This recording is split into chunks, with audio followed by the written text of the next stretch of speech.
Pépinière Pochard, c'est 4 générations installées sur Reville-de-Vambaillon. On est 2 frères co-gérants à avoir acheté l'entreprise à nos parents, Jean-Yves et moi Philippe. On fait du paysage depuis 1980-1985 et la pépinière depuis bien avant. Voilà, on est à l'heure actuelle une trentaine de personnes et 3 sur le site de la pépinière.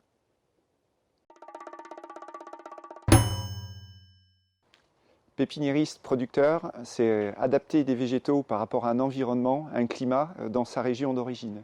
Donc c'est primordial à l'heure actuelle, avec des changements climatiques comme on peut avoir au quotidien. Donc on essaie vraiment d'adapter les plantes et leur développement et le choix des végétaux par rapport à notre région. Notre domaine d'excellence au niveau de l'entreprise est de concevoir des jardins complets, des réalisations paysagères avec de la maçonnerie et de mettre la petite cerise sur le gâteau qui est l'intégration végétale du jardin pour lui donner de la vie tous les jours, que ce soit en hiver, en été, avec les floraisons, les feuillages et les graphismes. Au niveau de la production, on travaille sur 2 grandes gammes de végétaux, les végétaux en pot, de la vivace, de la graminée, des arbustes, du pot de 3 litres jusqu'au pot de 30 litres, et des végétaux en pleine terre que l'on puisse profiter rapidement dans les jardins, donc des arbres déjà matures. Notre engagement environnemental, ça fait des années qu'on travaille sur la réduction des produits phytosanitaires au niveau de la pépinière pour avoir des cultures propres et une empreinte carbone la plus minime possible. On a intégré un groupe de travail d'Efiferm il y a 5 ans avec qui on réduit l'utilisation des produits phytosanitaires. Depuis 4 ans, on est labellisé Plante Bleue. L'objectif est également de calculer la réduction de l'utilisation d'eau au niveau des productions, d'utiliser un certain nombre d'auxiliaires pour lutter contre des prédateurs au niveau des végétaux.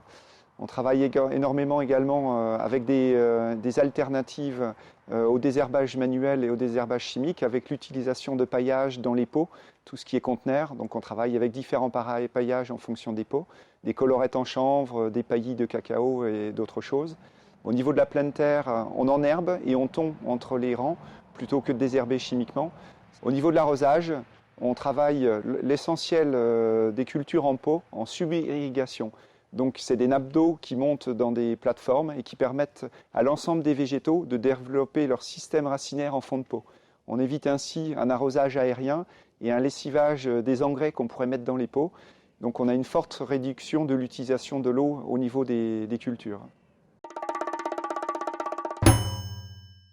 L'entreprise pour demain, c'est l'utilisation de 0 phytosanitaire au niveau de la totalité des cultures.